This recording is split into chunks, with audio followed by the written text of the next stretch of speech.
The following podcast is intended for mature audiences. If you enjoy our work, please like, comment, subscribe, and follow the links in the description. Thanks for your support, and enjoy.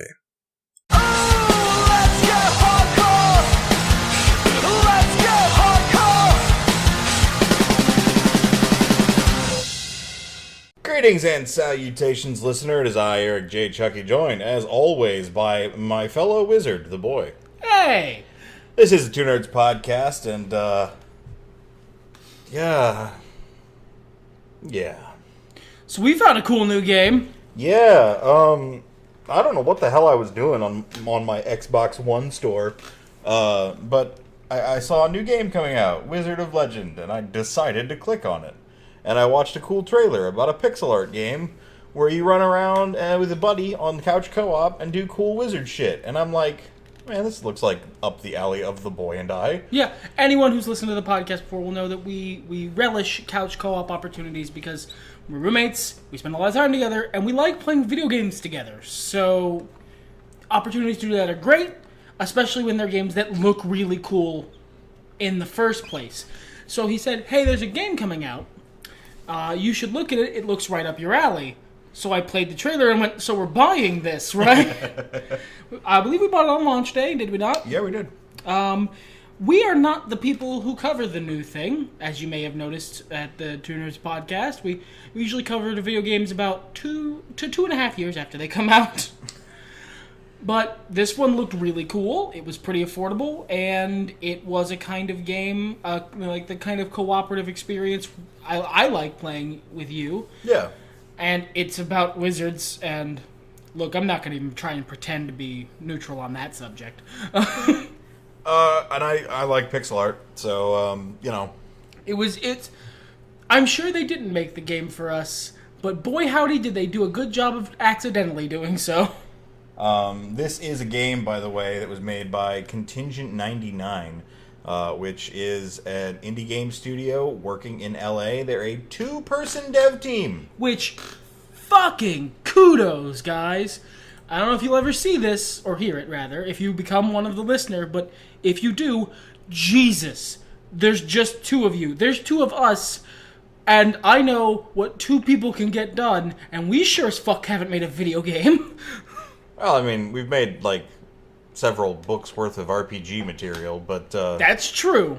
But I don't know fuck about coding. It's impressive. It is. No, it is incredibly impressive. That's been the biggest hurdle to me going in the game industry is, I don't want to do all that stuff. That's hard. It's a hard thing you've done, Contingent 99, and you've done it well. Very, very well. This is going to be a fairly glowing review. I'm not gonna... Well, you know what? That being said, because I feel like we've got more good to say than bad, what are some things you don't care for about the game? Like, if the listener is on the fence, if they've seen the trailer and they haven't already bought the game somehow, because it's available on, like, fucking everything. Which, again, kudos. As I understand it, that's really hard to do. I don't even know anymore. Everything's on the Switch, though, so I don't know if that's as hard. That's true. You know, all the stuff, I have some issues. Obviously, no game is perfect, but... Sure. Except for Final Fantasy VI. No game is perfect. Except for Final Fantasy VI. No take backsies. Except for Final Fantasy VI, no game is perfect. But most of the stuff I have issues with is either nitpicking or stuff that it's almost impossible to explain without the context of explaining the game first. So starting with that is kind of hard for me. What about yourself? I suppose in that sense, explaining what the hell the game is in detail was probably a smarter call. But fuck it, this is the Two Nerds Podcast. When have we ever been smart? Smart calls isn't what we're up to. We're not called Smart Calls. Let's not change our name. No, God, let's not. That would be false advertising. advertising. It'd be a call-in show where people ask us intellectual questions and... I am woefully inequipped. I think the biggest hurdles that we've run into occasionally get some stuttering. Yeah. It seems like after you've been playing for a while, specifically. Yeah, and I'm not even sure that's the game so much as it is like the Xbox. But no, I'm pretty sure it's a game. It's pretty universal across consoles. And I'm sure it's something they're working on because... Yeah, they're very engaged. These 2 dudes are very engaged. Actually, I don't know if they're dudes. Dudes gender neutral. Dudes gender neutral these days. It's 2018. But they're very engaged. There's new patches coming out. There's apparently a whole new temple coming out. We still haven't explained the fucking game. Maybe. Yeah, okay. So, you know what? Why don't you explain the game? So, It sounded very combative. Why don't you explain the game? No, I accept it. You're so smart here on Smart Honestly, Calls. fair. So, disclaimer, I am not a video games journalist. I don't know all of the fancy terms. I'm going to use the terms I know, and if I'm wrong, tell me so in the comments. Like, subscribe, don't hit the bell. Alright, so... Wizard of Legend is essentially just a roguelike. It is a roguelike with 2-player co-op that is single screen, not split screen. I like that a lot. Yeah, that's important, but it can lead to some issues. That is actually intrinsic to one of the few issues I have with the game. It can lead to some issues, but I've seen it a lot worse. Yeah, same. With, like, first-party publishers, too. Mm-hmm. Definitely. It is like Rogue in that it is about many runs of procedurally generated material where you clear out the map, you gather up resources, some of which you keep through subsequent runs, some of which you do not. That's basically the game. In this game, you're playing cool wizards, and the resources you keep are things like robes and some spells, the ones you get for beating bosses, and crystals. With crystals, you can buy other resources that you can keep through runs, and the resources you get on runs that you don't keep is gold. It's a different currency, and use that to buy augments for your run to make that run easier so you can get farther, so you can get more permanent rewards. It is frighteningly well designed from that perspective, because I'm going to give you a piece of information, listener. I don't generally like roguelikes. That used to be a blanket statement for me too, but like the broader the term gets, yeah, it's becoming dissolved into like a sauce, like RPG is. Right? Yeah. And I wouldn't call this an RPG, but no, it's very much, and it's very much a rogue like meeting a a brawler like Double Dragon or something. Yeah, it's the control scheme is effective but very simple ultimately. And deeper than its simplicity would imply. It does really give you that, you get to wade into the pool first. They give you, a couple of default abilities, and you really get to learn. And it does that beautiful Dark Souls thing where they don't tell you shit. Yeah, again, actually, that's an interesting way to take this discussion. Review is a little... that's not really what we do. We're just talking about it. I'll give it a 10 out of 10 for I liked it. I give it a... I don't use numbers. It was good. An interesting way to take this is... This game does a lot of stuff I don't generally like in video games so well that I like it in this video game. Ooh, yeah, that's good. Because I don't generally like roguelikes. I find the loss of progress in between runs usually kind of frustrating. I don't here. I don't generally like a lot of procedurally generated content. There's exceptions like Diablo and that sort of thing, and Sure. This kind of gives me that same sense of satisfaction from completing a level, so I think that's why, but I like it here. I don't generally like not fucking being told what anything does until I've already invested in it, which this game does a lot of. Well, it's that Mega Man formula, right? Except instead of health, it's money. I think, you know what, the Dark Souls of Blank is it's essentially a dead horse at this point. Mm-hmm. But I think you nailed it on the head the first time, because much like in Dark Souls, in Wizard of Legend, if you buy something on a run that you don't know what it does, and it's shit, or you hate it, the only thing you've lost is time. Well, and it's a variable amount of time, because you could go kill yourself right now and just be done with that run and try again, if you hate it that much. There's a cool thing, too, as I was making the Mega Man comparison. We've long said, and other people smarter and better at animating than me, that Mega Man is great because it teaches you how to get through a situation. Your life bar is essentially the number of times you can fuck up, and then you've got lives on top of that, and infinite continues. And it's like this, but financially speaking, because when you go into a dungeon and you can buy items, you buy it with gold. Like Boy said, gold is a temporary currency. You don't keep it once you're dead. Yeah, you don't keep it once you're out of the dungeon. It is use it or lose it. So you can buy these things and try them out and go, oh, that was dumb. I'm definitely not buying that next run. Or if I see it in the main shop, I'm not buying it with important crystals. It's it's kind of like a rental policy. It allows you to completely try before inconsequential you currency. buy. Yeah. And if you hate it, you can be done with that run immediately, if you hate it that much. Usually you can swap it out. Like, if you bought something and you're like, that's way awful, you can get your old spell back. Yeah. Or whatever the hell it happens to be. Cursed items, not so easy to get rid of. But, well, I mean, that's kind of the idea. But there's, that's another thing you were saying as well, is that there's so much depth. Because on its surface, okay, yeah, you've got spells, you've got You have equipped relics or artifacts. one movement ability. You have general movement, one movement ability, one attack spell, one more powerful attack spell. And then your basic attack spell. And your basic attack. So at base, that's really simple. It works for Pokemon, it works for League of Legends. That is a really simple set of tools. And then, as the game goes on, as you learn more things, as you get better at runs, the game introduces more tools really organically, like Mega Man. Right. It introduces the concept of your items. When you start with items, they give you a starter item because we play co-op. They gave us a starter friendship ring, which just is a generalized buff. Presumably because I'm guessing they make co-op harder. I think it's... From what I've understood by reading Reddit, I think playing solo is just easier because you are the only one in control of what's going on.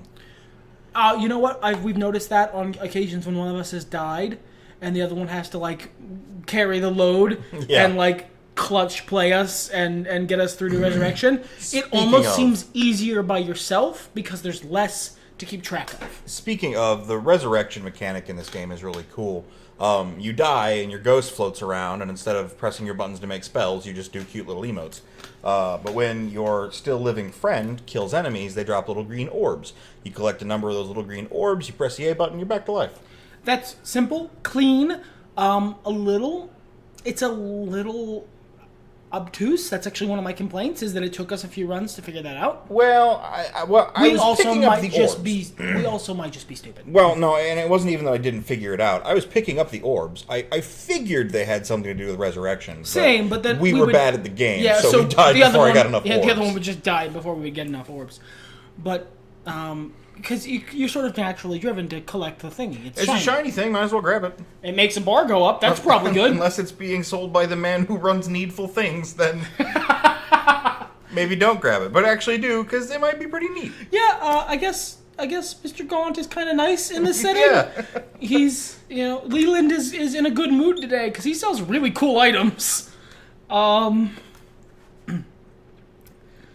The game is it is very much about not giving you, once you have the thing, like permanently, or once you have the thing temporarily, it will tell you sort of what it does, but it doesn't get too deep into the mechanics. Like, it will say it boosts your damage, but not by how much. Yeah. It will say it does, the description of the spell is a description of a spell, not, what the cooldown is and how, and its radius and how much damage it does. It's just a description of a spell. And it's stuff you find out through experimentation, because ultimately, there is no consequence for failing in this game. Aside from essentially lost gold, I believe, and you gotta start again, which is the point of the game, so I don't count that as a consequence. Yeah, it's not like it's a crazy deep series of levels. There's 2 and a boss, and there's 3 different temples. And then I think there's a final boss after that. We don't know. We're not good at the game. We haven't beaten it yet. No. It's... I could say a lot of things about what they did well here, and I think I got it across well by saying it's a type of game I'm not usually super fond of, that I like this one anyway because it's so well made. Yeah, there's a lot of features that, man, if they had slipped up just a little bit, it could have gone way worse. Like, you don't have that kind of shit that you had in, and I forget what the hell the name of it was, because for a while there, we had way too many adjectives for Super Mario Brothers, but the side-scrolling 4-player ones, where it's really easy to get the screen past the rest of your friends and they're dead now. Super Mario Brothers. I think so. I think you're right about that. But yeah, where it was really easy to accidentally screw your friend over because you've locked him in an area where he can't get to you now.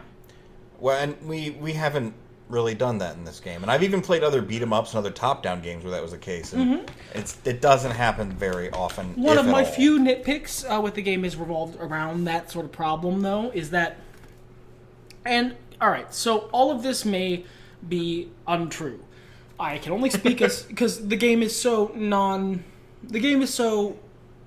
shall we say, coy with its details, that I don't know how much of this is just what feels like it's happening to me, what is perception, and what is reality. But at least to me, it feels like I've missed at least a couple gap jumps because you've moved, which has moved the screen, which has fucked up my angle. Maybe. And I can kind of see what you're saying there. I've had a couple of instances like that where I wasn't really sure what happened, but at the end of the day, those don't bother me too much. They're not that much damage. Yeah, it's not that much damage, and it's a trap. I mean, that's part of the price of playing together, is that you need to play together. Your rhythm needs to be a little bit better. And it's in that way that most roguelikes don't pull off for me. It actually ends up motivating me. Where that is so annoying to me that when we dodge through like a whole block puzzle of like gaps and spins and spinning fire or whatever, and we're like just doing it completely on sync, we're not talking, we're just on the same page, it feels really fucking cool. But to continue with what Boy was saying earlier about the added depth of the game, so at its surface you have those powers, 4 face buttons. And you start with 1 relic or artifact. I honestly can't remember. I believe it's relics. It might be. And you go into the dungeon. From there, you can get even more of the artifacts or relics or whatever. You can use the in-run currency gold to get more relics, to get... you can get cursed relics, which it costs nothing but have a drawback. Mm-hmm. You can get, through various means, either... I think you can get these from buying, but maybe it's just from defeating bosses. Sometimes when you get a spell in a run, and I'm not clear as to what the mechanic is that decides I think it this. has to be a drop. Yeah. Like, if you buy it, it replaces the equivalent spell, but if it drops from a monster, it is in addition, or from a chest. It adds on to either LB or RB, or... we recently got so much loot that we both had at least one ability in reserve in our stock, so you can even have like one besides all of the LB, RB, all the face buttons. You can even have another one if you're good enough and you've collected enough loot on the run to just be able to swap in and out as you need. Mm-hmm. That's pretty cool. And it's all introduced sort of really organically. Well, and then there's just the sheer number of arcana, the spells that you have that you can use, and the combinations thereof. And in 2-player, the combinations between the 2 people. That, honestly, I think is where the game shines. And that really is great because that makes me feel like a wizard. Yeah. For me, wizards in fiction don't necessarily need to be the most powerful users of magic. They're the most versatile ones. And so, like, that feels like a wizard. A wizard is at his most unstoppable when he knows what he's about to fight, so he can prepare the field of combat. And that's what Wizard of Legend does really, really well. I think it's the centerpiece that makes all of the other mechanics I'm not usually fond of work for me. Mm-hmm. Because there's so many abilities, and they all work so interestingly differently, and there's so many different combinations and ways you can play that you can design entirely different loadouts really easily that work entirely differently, that change how you approach the game. And with 2 players, like you mentioned, you can design loadouts that complement each other really well, or as we found out, accidentally design loadouts that make it really hard for the other guy to play. Well, I was looking for a reason to branch out, and I'm glad that your choices gave it to me, because I found that water tendril really early in the game, and it became my go-to. I love that move. It pins them down for a second, it spreads it out. You know me, I'm always a big fan of the walking bomb moves in games. Mm-hmm. Where they spread. Yeah, where one guy hits it, and then if they get close enough to another guy, they get it, and it does this big detonation damage. So this is damage over time, but regardless, I really like it. I did the same thing with chain lightning really early the dash, in the game. Yeah. No, not the dash, the lightning bolt. Oh, yeah, the bounces between people. The one you never noticed because you couldn't tell the difference between that and my dash lightning. Yeah. I still haven't found anything that replaces the dash with lightning attached. I just love it. It makes me feel like a wizard when I manage to trick the enemy into jumping into a trap that I laid for them. Yeah, it's exciting to check out all the different stuff you get. And then there's even like robes you can buy that give you different stat buffs and debuffs. And there's a lot of them too. Yeah, I think 10 in total. And like the starter ones start with nothing, but eventually through some process I'm not sure of, again, this game, they level up and they get the starter ones, which start with nothing, get really good abilities. Like I'm now in the robe he started with because I like the abilities it developed. Yeah, and I mean, there's so much potential here I can see for like attempting challenge runs and, you know, only use this move runs and shit like that. There's a crazy pinata mini boss thing that we still haven't been able to Yeah, kill. I'm not sure about the mechanics of the pinata. It says you have to combo attack it, but I don't know what it means by that because we have completely covered the screen with abilities that it could not possibly have not been getting hit for, and it still counts as not having been comboed. The reason, I assume, the reason that works, because I haven't seen anybody else with problems with it, is we're not the best at keeping up a combo. We can get to around 30 some odd hits, and then it usually falls off. There have been exceptions, but usually when we were equipped with those perfect loadouts, we didn't run into the little pinata man. So, you know, but it's... There are ways to do it, and I will shout with triumph when we eventually accomplish it. But It better be filled with damn good loot. Or just candy. Literally nothing. Yeah, that one is just either candy. really good loot or literally nothing. If it's anything in between, I'll be disappointed. Takes up an inventory slot. It's delicious, it says. Great. And either it literally does nothing, or it's secretly like it is an amazing puff. But Yeah. the game just doesn't tell you. We have no clue. And that's fun. Yeah, that's a good way to build a community, to get people asking questions about, now, what does this do? A much better way than trading off, you know, all of these multipliers that are listed clearly in the game slightly edge out all of these multipliers under these optimal scenarios, and pass on that. Not as interested in that. Think but like less Path of Exile, more Dark Souls.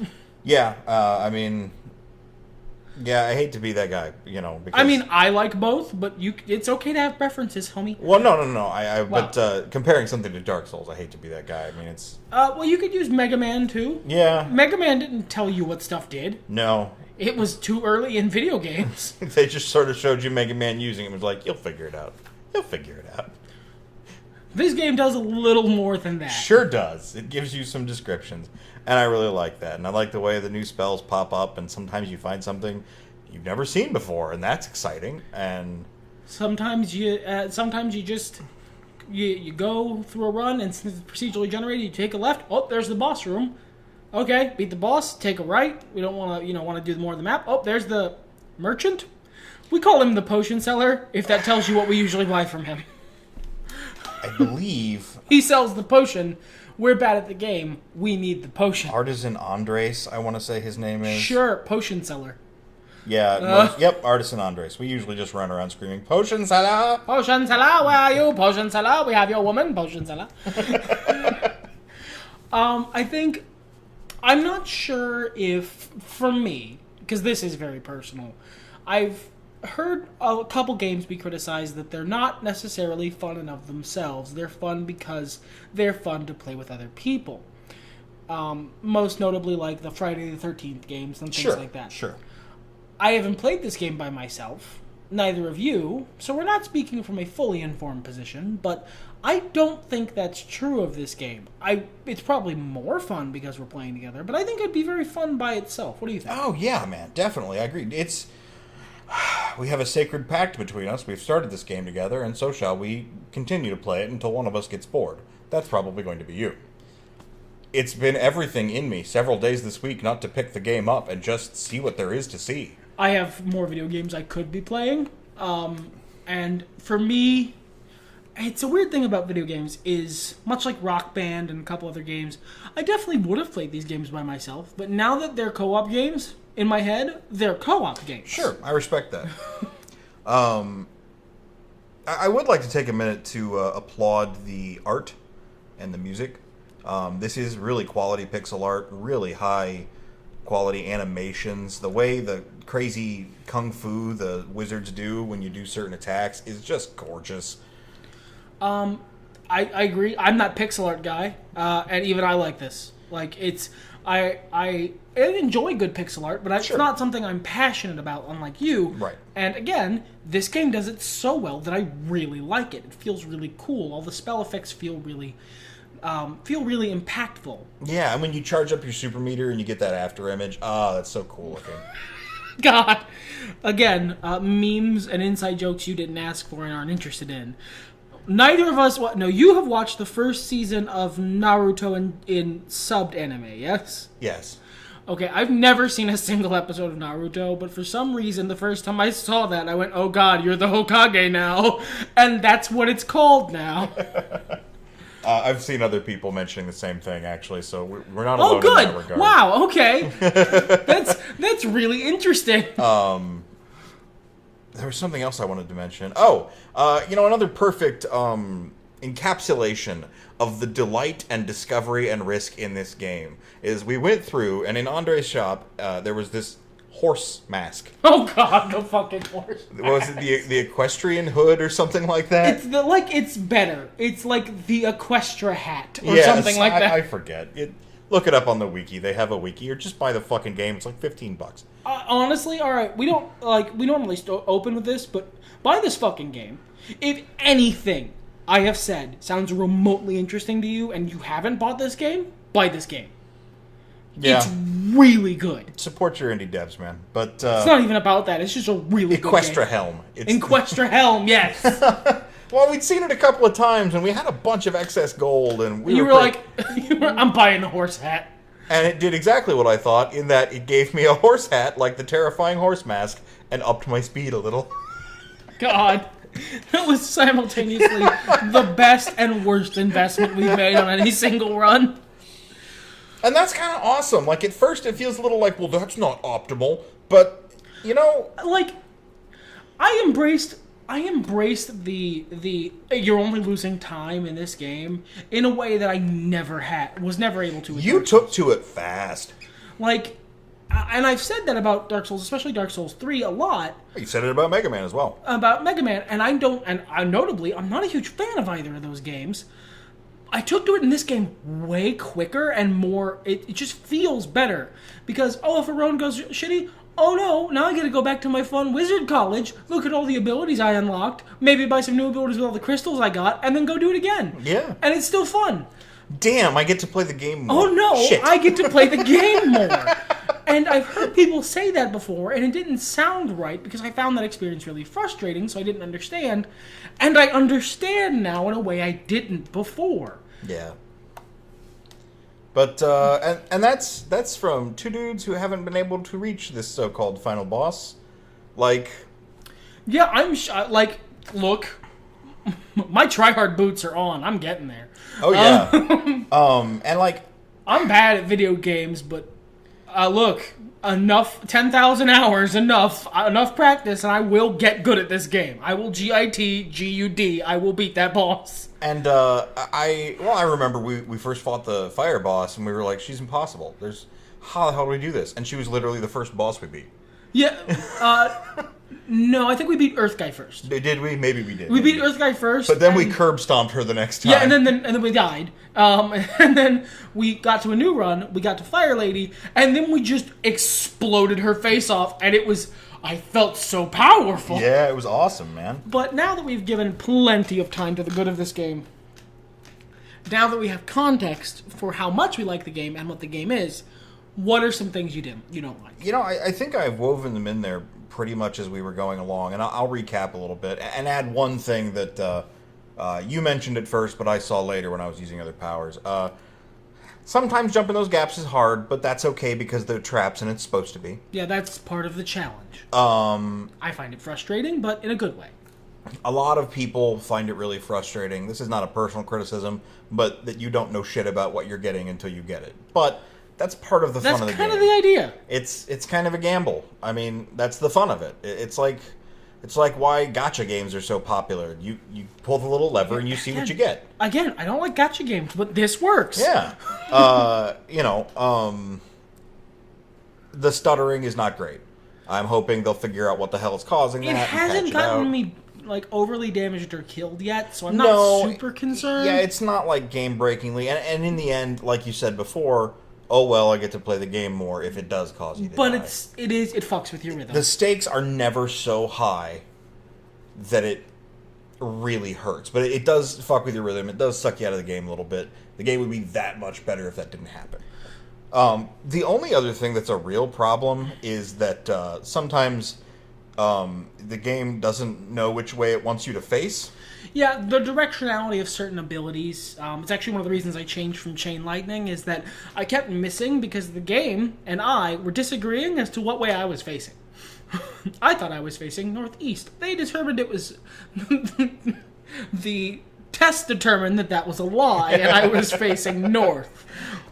But those are really minor gripes in an otherwise really fantastic game. Yeah, same. It's not like, this isn't going to change your soul or anything, but man, if you want to have some fucking fun. You know what? I would agree with that statement, but this game, at least so far, has allowed me to enjoy at least like game elements that I have not enjoyed in other games previously, a genre that I wasn't fond of.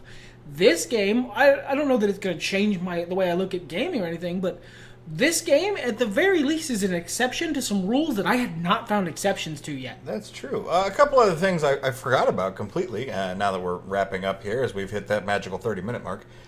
Shh, there's supposed to be a fourth wall. They're not supposed to know. I love the fact that in co-op there's a score afterward, and on the loading screen, the guy who did better gets to wear a little crown. I really like the PvP fight at the end in co-op. Of the boss modes, yeah, but there can be only one. That is really sick stuff, and there have been some really cool moments out of those fights exclusively. Because we spend the whole level up to the boss, synergizing, trying to use our abilities in the right order, trying to make sure that we're not getting in each other's way, trying to be the best possible bros we can be. But there is that small competitive element of, but I'm going to do more damage though. And then at the end, it's all right. Now take those kits and apply them to someone who has a thinking human brain and see which one to use better.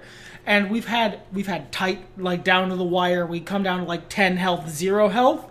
We've had fights where you killed me and took like 5 damage. We've had fights where I killed you, and I think one time I killed you and took no damage. I think you did once at least. That one fight where I felt like some sort of super wizard with God, all right, yeah, no, that happened. I think it was the last PvP fight we ran before we started recording this podcast earlier today, and he absolutely played me because we had developed our kits and how we play the game enough that essentially his kit he had been running previously was one really, really focused on. Well, actually, he was running at the time was really, really focused on lockdown and like crowd control. So our fights in the PvP battles after bosses had become me running from him and trying to peg him with long-ranged abilities until he dies, because if he catches me, I'm going to die, because he's just going to stun lock me all the way to 0. And then apparently I had a pattern of how I ran that I hadn't noticed, like a pattern that I followed to get away from him, because he just, like, the numbers flew in front of his face, like Zach Galifianakis.